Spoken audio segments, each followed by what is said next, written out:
en especial pues por los temas que vamos a tratar también, ¿sí? Entonces, hermano Ligorio, ¿ahí puedo compartir pantalla? Sí, sí, sí, cierto, hermano Einar. Sí, hermano Pedro, Ya ya está está. habilitado para que cargue su presentación. Bueno, gracias. Tenga la bondad, con mucho gusto.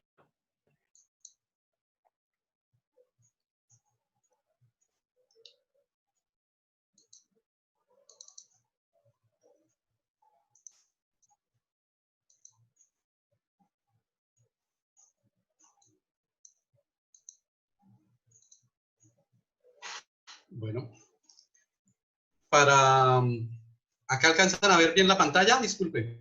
Sí, sí, sí, sí. Sí, bueno. Póngale el modo de Hermano, por presentación. favor, si le Sí, puede dar señor. la presentación para que se amplíe toda la... No, en el botoncito, en el siguiente, por favor, en el siguiente, El otro. Ahí. SNS, por favor. Eso, muy bien. Bueno, hermanos, damos inicio a la charla esta tarde que ha solicitado el hermano Ligorio, que es sobre las obligaciones tributarias para nuestras fraternidades, ¿sí?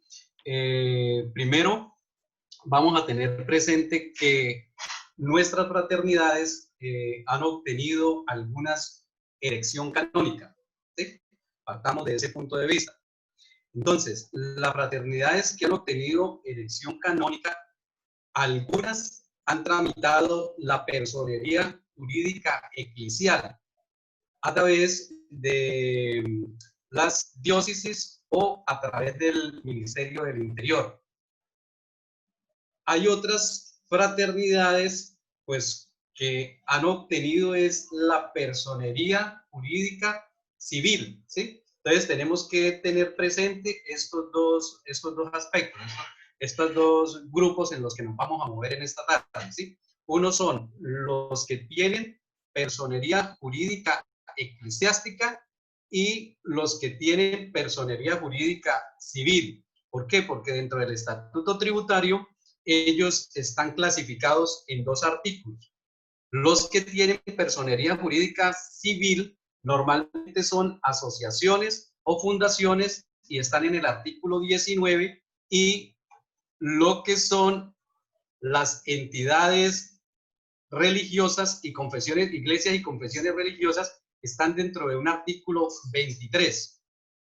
Entonces, partiendo de estos dos aspectos, vamos a tener que dentro del estatuto tributario están las del artículo 23, que son las iglesias y confesiones religiosas, que les nace la primera obligación, que es la presentación de la declaración anual de ingresos y patrimonio. ¿Cómo sabemos si nuestra fraternidad está en este grupo? Pues como les dije anteriormente, obtuvieron la erección canónica, hicieron ante el Ministerio del Interior o ante la autoridad eclesiástica la obtención de su personería jurídica eclesial y fueron a la DIAN y se registraron como una entidad de iglesia o confesión religiosa, y lo podemos verificar en el RUT si tienen el código 06. Al mirar dentro del RUT que tienen el código 06, entonces ya estamos en el grupo de los no contribuyentes declarantes del impuesto de renta. Entonces, ¿qué tiene este grupo? Nace la primera obligación: presentar una declaración anual de ingresos y patrimonio. Es algo parecido a la declaración de renta, pero como lo dice el título del artículo, son no contribuyentes, o sea, no pagan impuesto de renta, pero están obligados a presentar declaración de renta, que para estos casos se llama ingresos y patrimonio. Bueno, ¿qué pasa con las fraternidades que no tienen el código 06? Las fraternidades que no tienen el código 06 están dentro de un grupo que se llama contribuyentes del régimen tributario especial, y son las asociaciones, las fundaciones o las corporaciones. En un comienzo, estas entidades son contribuyentes del impuesto de renta. ¿Qué quiere decir? Que les toca presentar declaración de renta y pagar impuesto como una sociedad al 33, a la tarifa que esté vigente en cada año, 33, 34, a la tarifa que el gobierno diga. ¿Qué pasa? Acá dice, excepcionalmente podrán solicitar ante la DIAN de acuerdo con el artículo, de acuerdo con el artículo 356-2, la obtención de su calificación dentro del régimen tributario especial. Al solicitar su calificación dentro del régimen tributario especial, ellos van a tener en el RUT el código 04, que es régimen tributario especial. ¿Qué significa esto? Que ellos ya pasan a ser contribuyentes del impuesto de renta, pero a una tarifa del 20%, ¿sí? Entonces, ya empezamos con los beneficios para estas entidades. El primero, que si no hacen el trámite ante la DIAN, o sea, ya ha obtenido la personería jurídica civil, inscritos en la DIAN, entonces la DIAN les va a colocar el código 05, que son contribuyentes del régimen ordinario. Presentan declaración de renta y pagan impuesto de renta. Pero entonces estas entidades tienen que solicitar su calificación como régimen tributario especial para que la DIAN les coloque el código 05 y paguen impuesto de renta al 20%. Pero viene otra cosita, que si estas entidades, los excedentes que obtengan, ¿sí?, en el desarrollo de su objeto social o dentro del desarrollo de su actividad meritoria, quedan exentos de pagar impuesto de renta. ¿Qué quiere decir? Que van a presentar su declaración de renta, pero sobre el excedente que obtengan, llamémoslo utilidad para las empresas comerciales, sobre este excedente no van a pagar impuesto de renta y complementario, ¿sí? Entonces, esta es la primera diferencia que vamos a encontrar entre las entidades que se constituyan como iglesias y confesiones religiosas, que van a estar en el artículo 23, y las entidades o las fraternidades que se constituyan como entidades sin ánimo de lucro, pero en una asociación o una fundación, y van a tener que presentar declaración de renta. Unas van a presentar declaración de impuestos, de ingresos y patrimonio y no pagan impuesto, y las otras van a tener que presentar declaración de renta si están dentro del régimen tributario especial, si han hecho la solicitud a la DIAN y todos los años renuevan la información o envían a la DIAN la información que ella les solicita dentro de los primeros 3 meses, entonces van a tener su permanencia dentro del régimen tributario especial y pueden llegar al caso de no pagar impuestos, ¿sí? ¿Por qué? Porque están al 20%, pero si reinvierten, repito, si reinvierten los excedentes dentro del año siguiente al cual se obtuvieron en la actividad social o en las actividades meritorias, quedan exentos del impuesto de renta.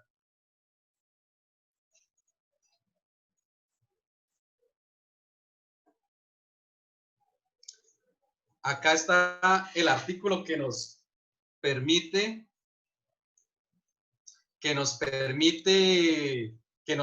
la calificación, el artículo 356-2, dice: las entidades que trate el artículo 19 deberán presentar ante la DIAN.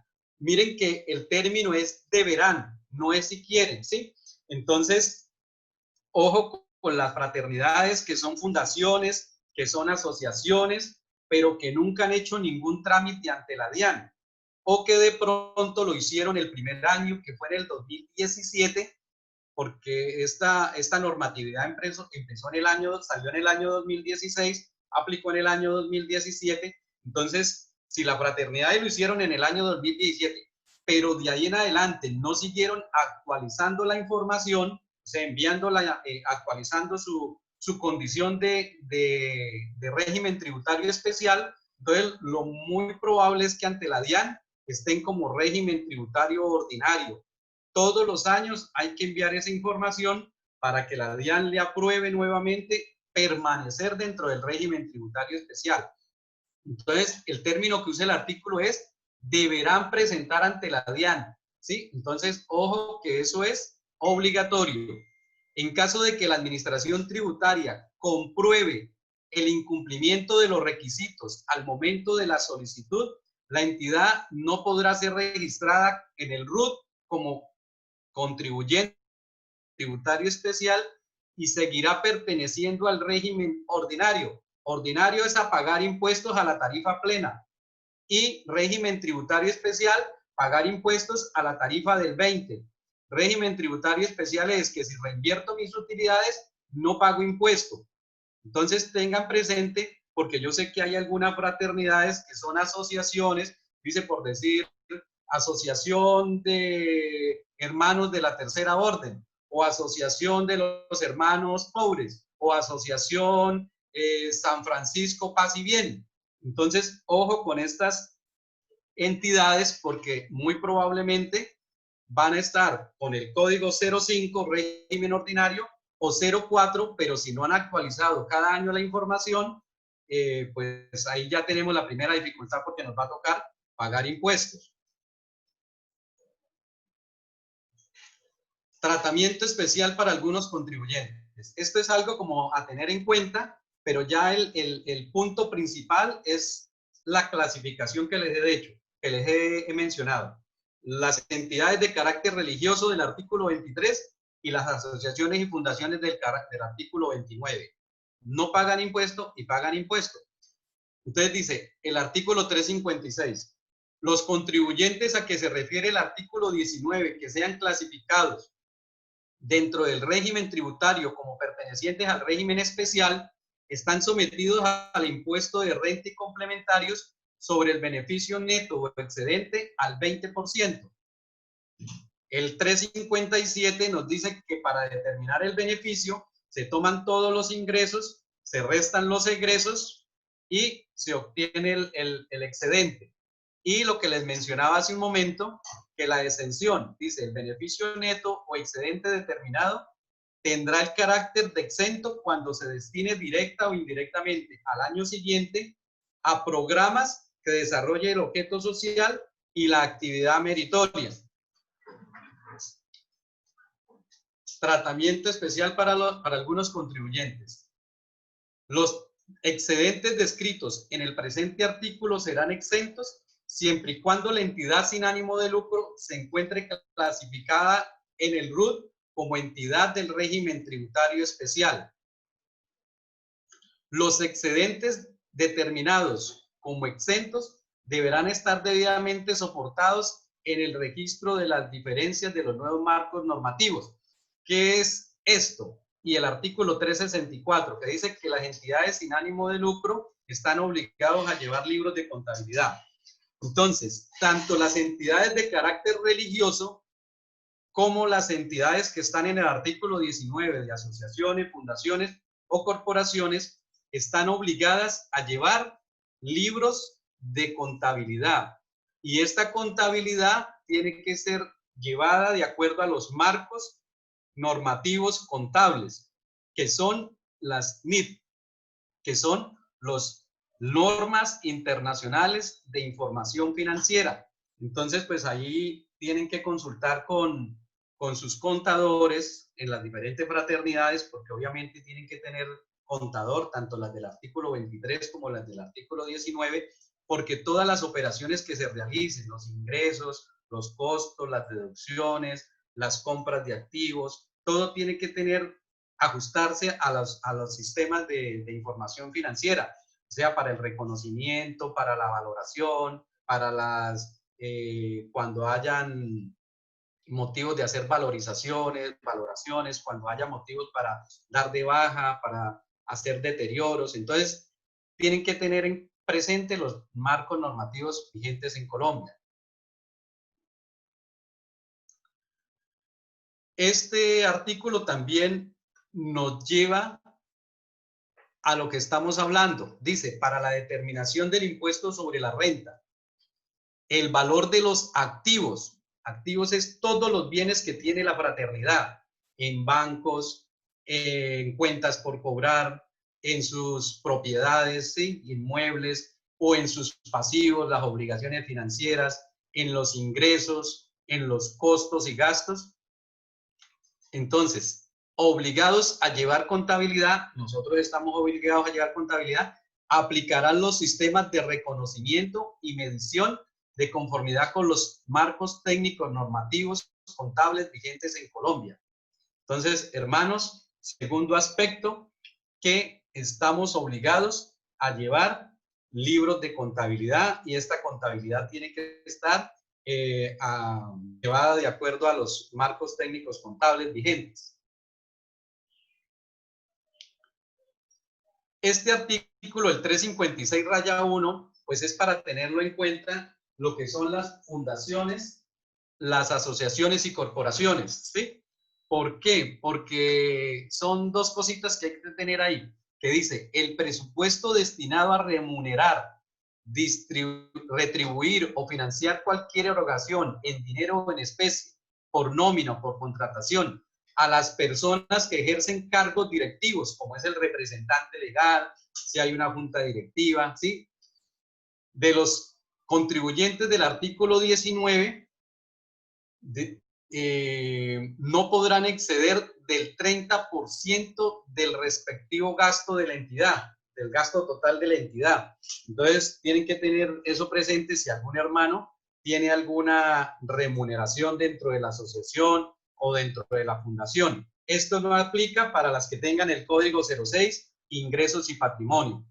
Hago una observación, las entidades que son entidades religiosas no están obligadas a hacer estos procesos de registro, de calificación o de permanencia ante la DIAN. Estamos exentas, ¿sí? Por ejemplo, la Orden Franciscana Seglar, ¿sí? de Colombia a nivel nacional, es una entidad de carácter religiosa. Entonces, pues ni está obligada a hacer la calificación, ni están obligadas a hacer el proceso de permanencia. Mientras que las entidades del artículo 19, asociaciones, fundaciones y corporaciones, sí están obligadas a hacer ese registro para poder ser exentos de renta y tienen que llevar libros de contabilidad de acuerdo a los marcos normativos contables. Y esto es importante, que los que tengan sueldos o alguna remuneración no puede pasar del 30% del gasto anual de la entidad.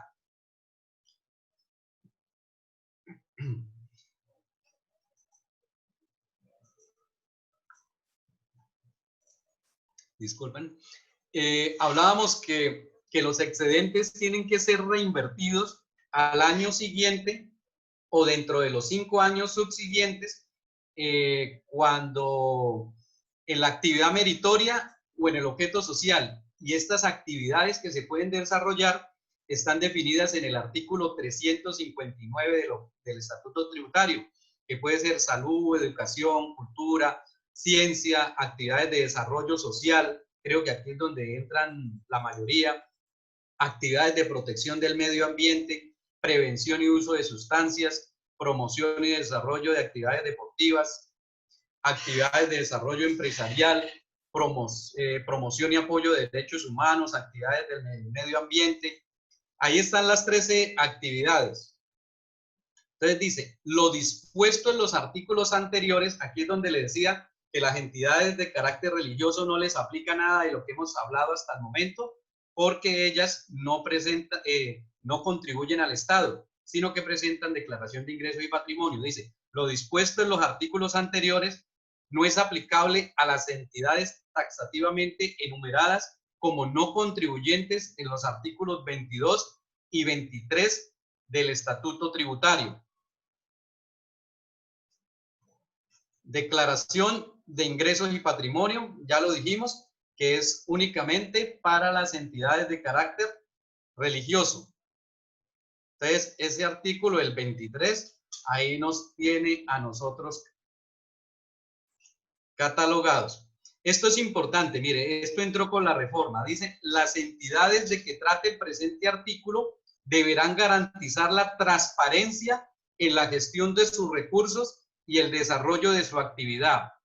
La DIAN podrá ejercer fiscalización sobre estas entidades y solicitar información que considere pertinente para estos efectos.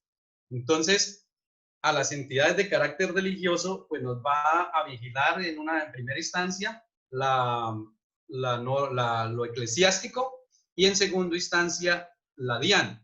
y a las entidades del artículo 19 los va a vigilar la DIAN, los va a vigilar el Ministerio del Interior, que lo puede hacer también por medio de las gobernaciones, quien es quien les da la personería jurídica. Este es más o menos el formato de la declaración de ingresos y patrimonio. Es igual que la declaración de renta para los hermanos que tengan el código, que estén en el artículo 19 y código 04. En ellos se relacionan todo lo que tenemos en activos,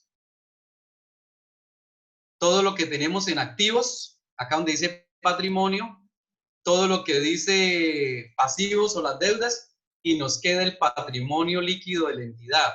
Se relacionan los ingresos, los costos y los gastos, pero observen que acá hay una renta líquida, pero no hay un impuesto a pagar.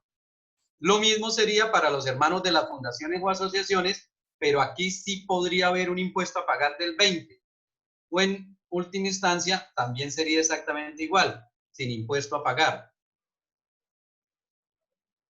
Este es el contenido de la declaración. Estas diapositivas yo se las dejo al hermano Ligorio para quienes las necesiten. Entonces, esto ya lo hablamos. Esto queda colgado en YouTube.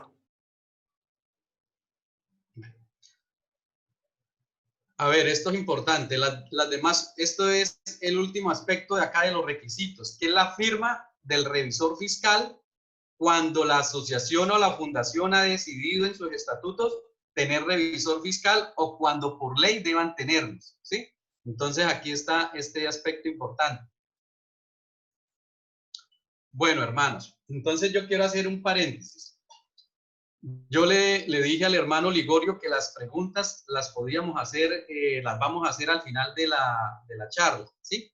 Pero hasta el momento, ¿hay alguna inquietud en lo que hemos hablado? ¿Algún interrogante o alguna duda?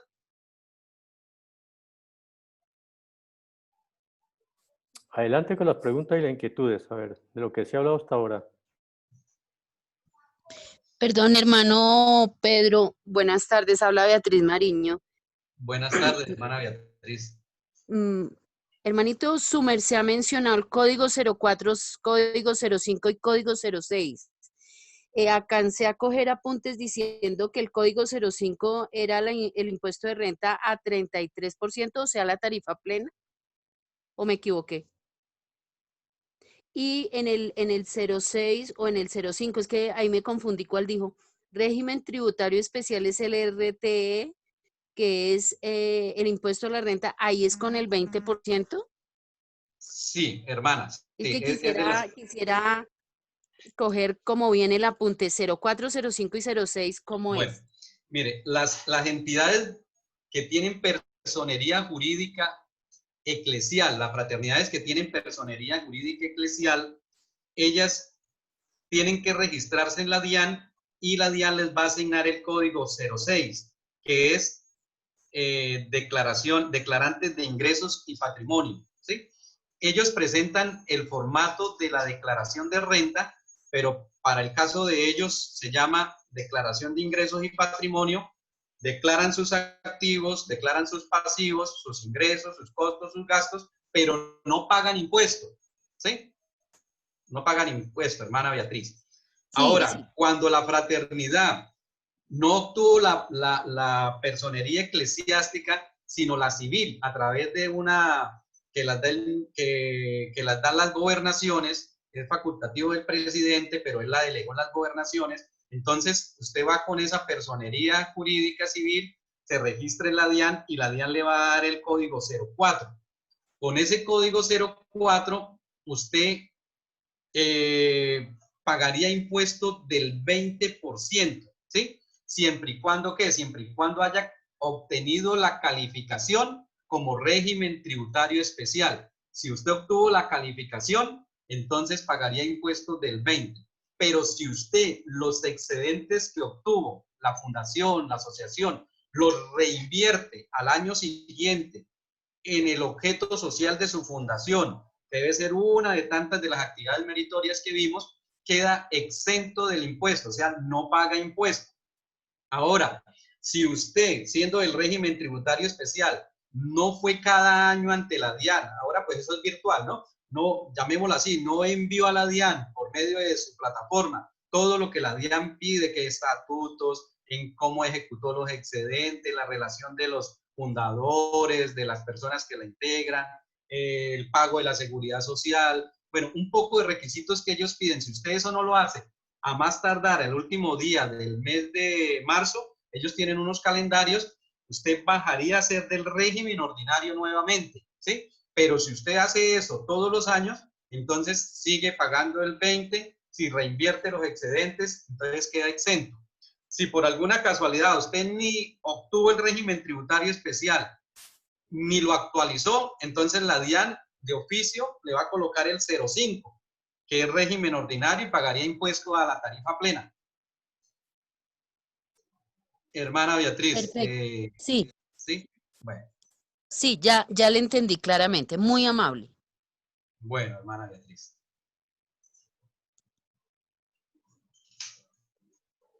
Bueno, entonces, si no hay Hermano más... Pedro, paz ¿sí? y bien. Paz y bien, hermana.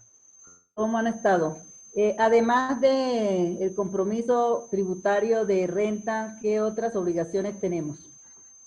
Sí, hermana. Entonces, quería hacer las preguntas hasta el momento para que quedara claro dónde estamos parados. Si estamos en el 0,5, estamos en el 0,4 o estamos en el 0,6.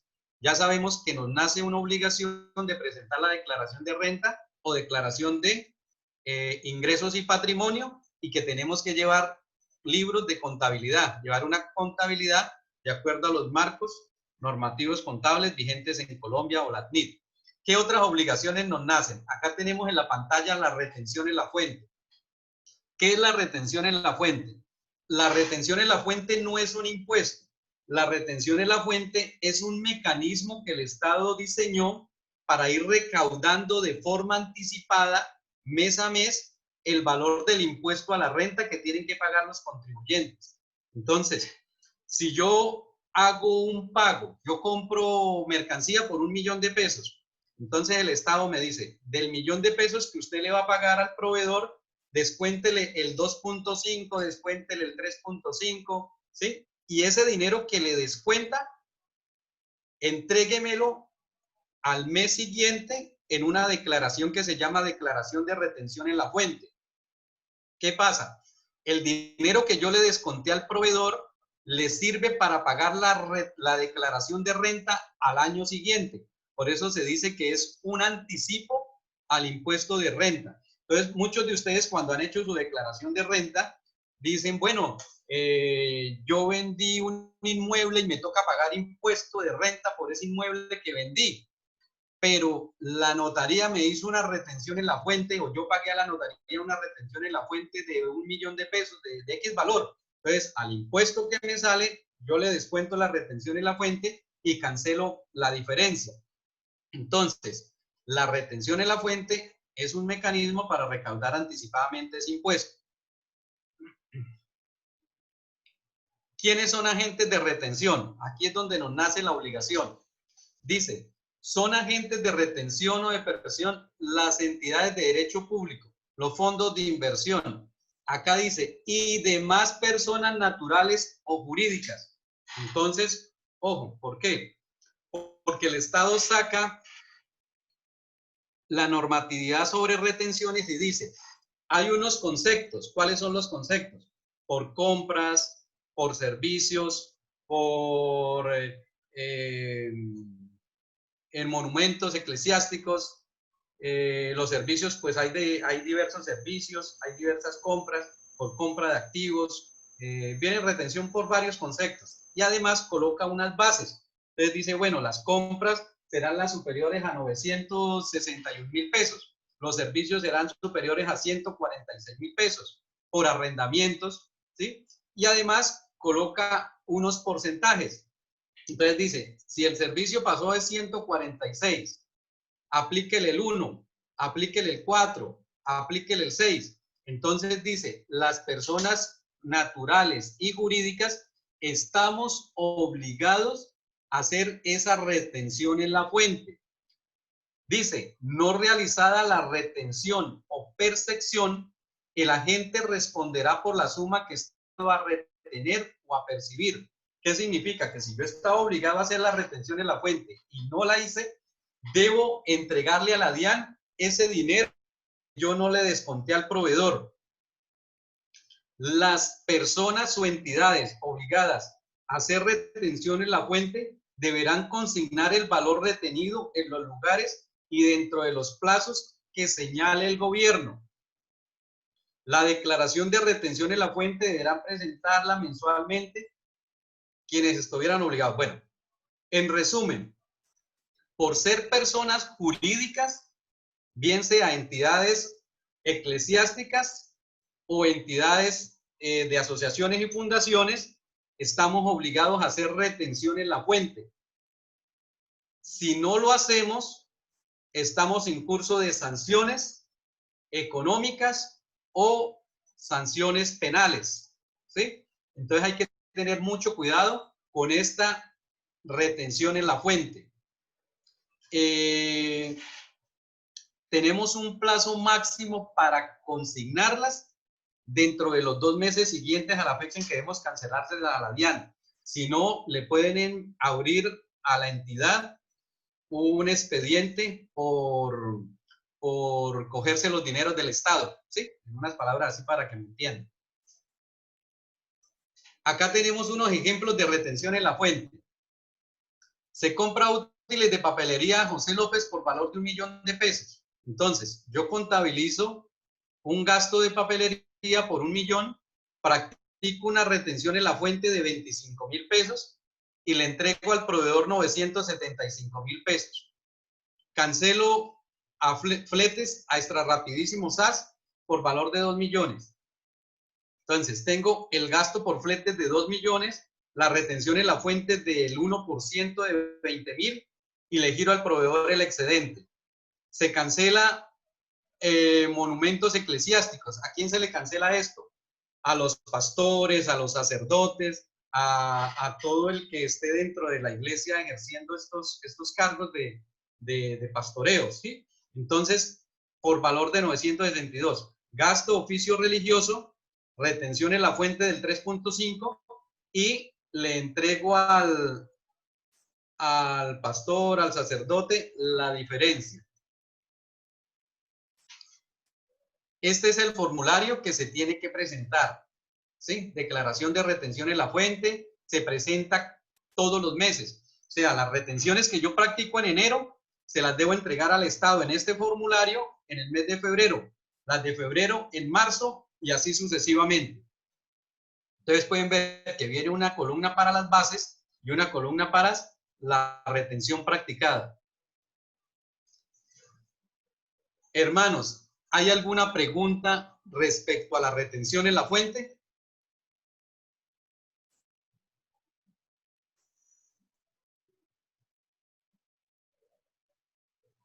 ¿Usted lo que está diciendo, hermano, es que todas las fraternidades son retenedoras?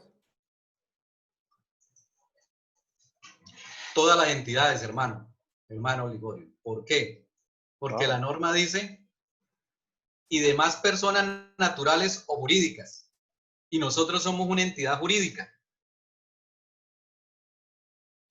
Entonces, ojo, ¿por qué? Porque si yo compro y la compra pasa a la base, tengo que practicar retención. Si yo pago un servicio, ¿sí? Por decir algo, los fletes, y el servicio pasa a la base, tengo que practicar retención. Si yo tengo arrendado un local y cancelo el arrendamiento, tengo que practicar retención siempre y cuando pase la base, ¿no? Pase la base. Esto que le estoy dando es como para que nos inquietemos y miremos en dónde estamos. Obviamente, si necesitamos ampliar el tema de la retención, el tema de la renta, pues obviamente se hace otra charla porque cada uno de estos temas da como para, digamos, una semana de estudio, ¿sí? O haciéndolo por horas. Entonces, cada uno de estos temas es extenso. La intención es que miremos qué obligaciones tenemos y qué podemos mejorar o qué podemos implementar, ¿sí? Esa es la idea. ¿Cuál es el mensaje de hoy? Que somos agentes retenedores y que debemos practicar la retención y consignarla al mes siguiente en el formulario que les indiqué. Que si la practicamos y no se la entregamos a la DIAN, podemos tener un problema económico y un problema penal, que la DIAN nos da 2 meses para poder consignar esas retenciones, ¿sí? ¿Cuánto es la base? Penal es con fiscalía. Las bases son diversas, hermano. Hay por compras, hay por servicios. Por compras son 961.000 pesos, ¿sí? Por servicios son 163, si no estoy mal.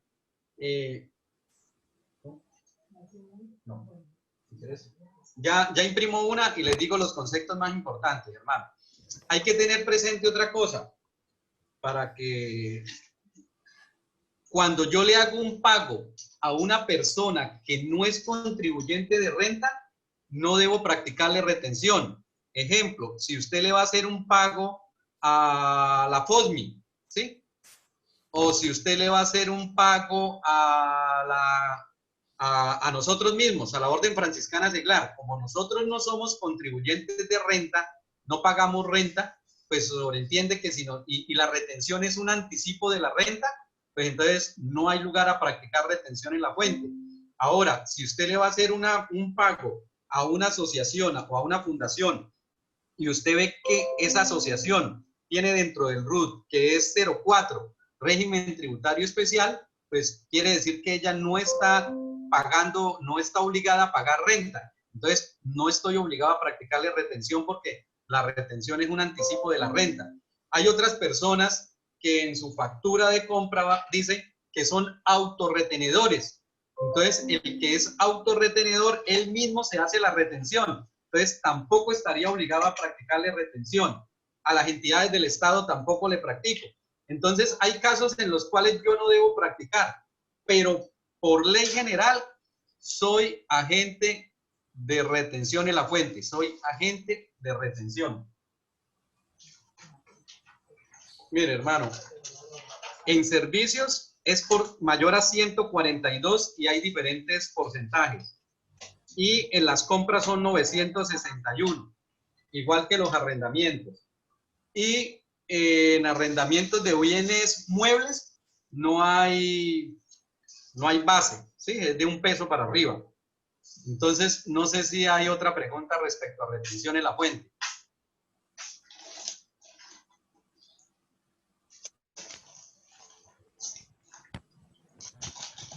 Es decir, la retención en la fuente se hace es cuando yo voy a pagar algo.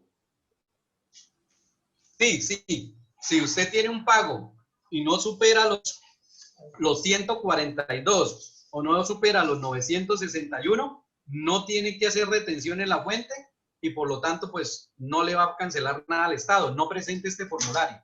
Este formulario que está en pantalla no lo presentaría porque no practicó retenciones. Pero si usted la practicó, al mes siguiente debe presentar este formulario y pagar la suma. En este caso son 24 millones, ¿sí?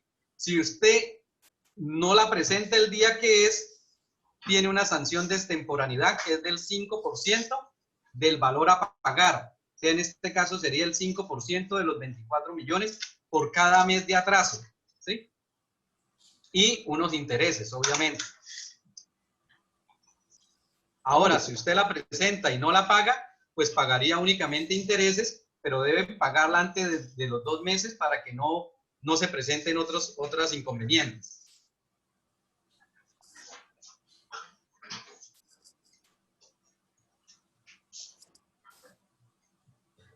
Entonces, pasamos al impuesto sobre las ventas.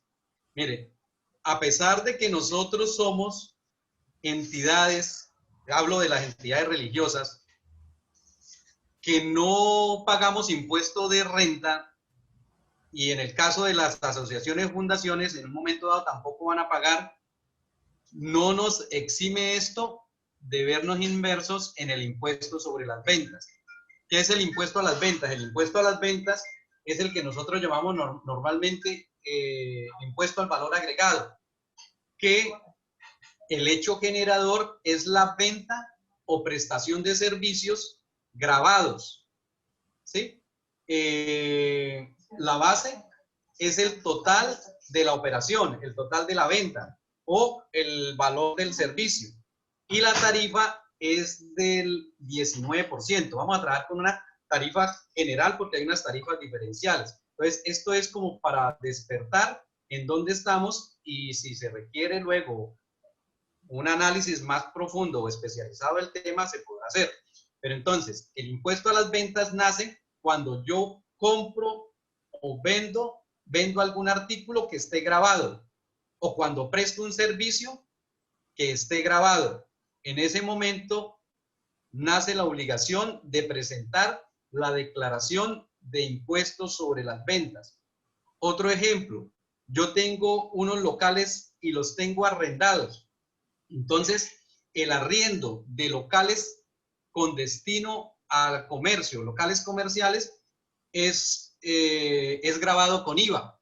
Entonces, yo tendría que estarle entregando al Estado cada 4 meses o cada 2 meses, dependiendo de dónde quede clasificado, el valor de lo que yo recaudo por IVA por arrendamientos o lo que yo recaudo por IVA por venta de, por decir algo, de calendarios, de imágenes, de estampillas, ¿sí? Todo esto. Entonces, ojo, porque algunas fraternidades, si están vendiendo algo, si están prestando algún servicio, pueden estar inmersas en el impuesto sobre las ventas. Tenemos acá un ejemplo pequeño del impuesto sobre las ventas. Se compra a la FODMI calendarios año 2020 para venderlos en nuestros almacenes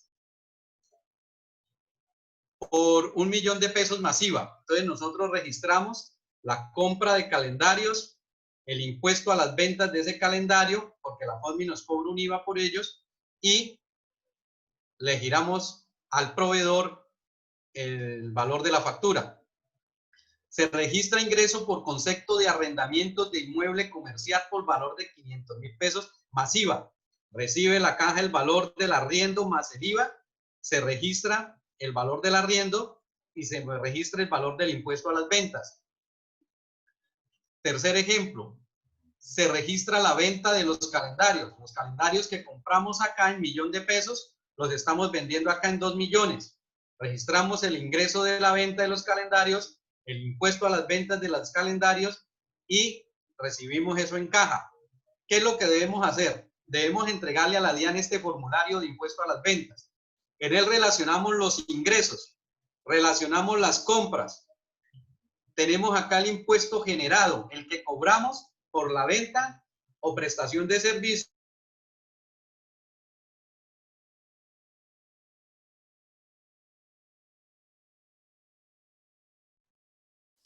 Se cayó, hermano, se cayó. No lo escuchamos.